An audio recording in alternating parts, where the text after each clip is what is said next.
Hello and welcome to Philosophy Vibe, the channel where we discuss and debate different philosophical ideas. Today we're going to begin a three-part debate on one of the most fascinating topics within philosophy, and that is philosophy of mind. Fantastic. So then, as human beings, we often recognize a difference between the physical and the mental. Yes, correct. For me, the physical is that which is located outside of my mind, the material world, and the mental are the thoughts and ideas within my mind. Of course, that is the common distinction people make between the mental and the physical. However, within philosophy of mind, we actually ask the question, what is the mind and what is its relationship to the physical world? I see. René Descartes was a 17th century French philosopher who focused a lot on this topic and was known to be one of the pioneers of dualism. Dualism is a philosophy which supports the idea that the world is divided into two realms, the mental and the physical. The theory has been developed further into what is known as substance dualism, which holds the idea that the mind and the body are separate. They are two distinct entities. Interesting. Why do the dualists hold this view? Let's look at it. Firstly, if we think about the mind, we realize it is immaterial. It is non-spatial and indivisible. It is conscious. It experiences thoughts, feelings, desires and emotions. Now these are private and non-observable to anyone other than the individual, whereas the body is a distinct material substance. It is physical. It is spatially extended. It occupies space in a material world. As these two are so different, they must be two separate entities. However, Descartes argued that even though the two are separate, the mind does in fact affect the body. I see. The mind and body interact through the senses the body perceives, and the mind can control the body, causing it to move when the individual wants. So why should anyone adopt the dualist position? Well, it provides a good account for the mind-body relation. Most people have a sort of intuition where they feel their mind is distinct from their body.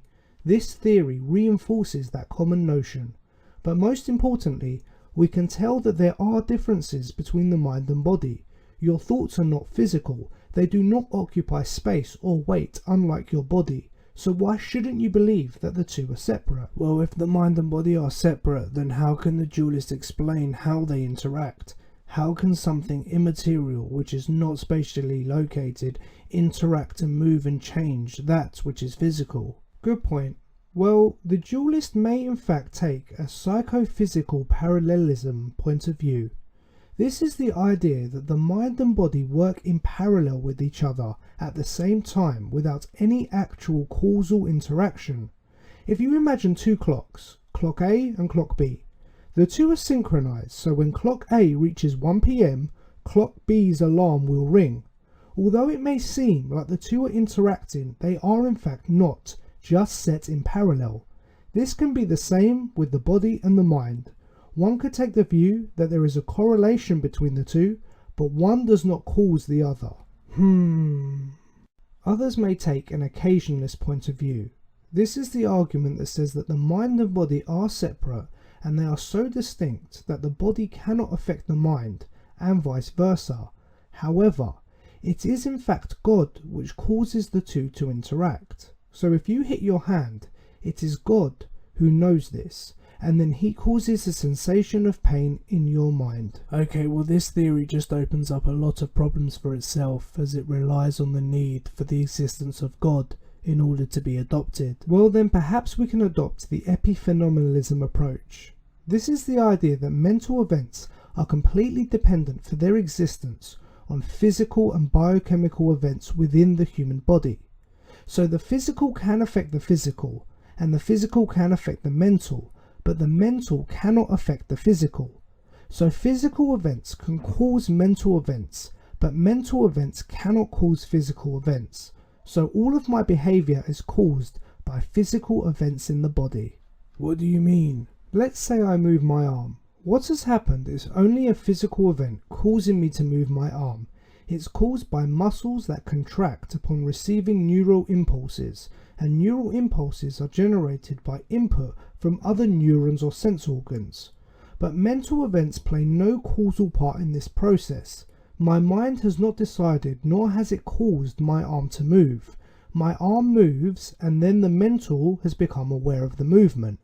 Huge studies and data have shown that electrical activity related to voluntary actions can be recorded up to 2 seconds before the subject is aware of making the decision. But Epiphenomenalism has only gone halfway in explaining the interactions. It does not require the mental to affect the physical, but it does not explain how the physical interacts with the mental, and this is still a huge problem for dualism. If I hit my physical hand, I am in a mental state of pain. How is this explained? Yes, I agree. Also, I am not wholly satisfied, as I do think my thoughts and mental ideas play a part in the movement of my body. My body moves because my mind instructs it to. So if you agree that the mind and body are separate, I do not think we can completely say the mental does not affect the physical. Right. But it seems to me the biggest problem dualism has is the problem of solipsism. Explain. Well, solipsism is the idea that the only thing that I can be sure of is the existence of my own mind. So anything outside of my own mind, including the material world, but also including all other minds, can be called into doubt. No other minds can be known, and so they may not in fact exist.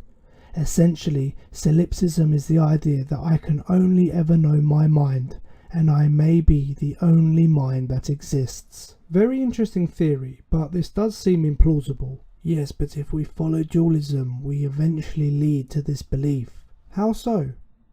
Well, as Descartes explained, your mental state is completely private and unobservable to anyone else. So all you can be sure of is your own thoughts and own ideas and own mind.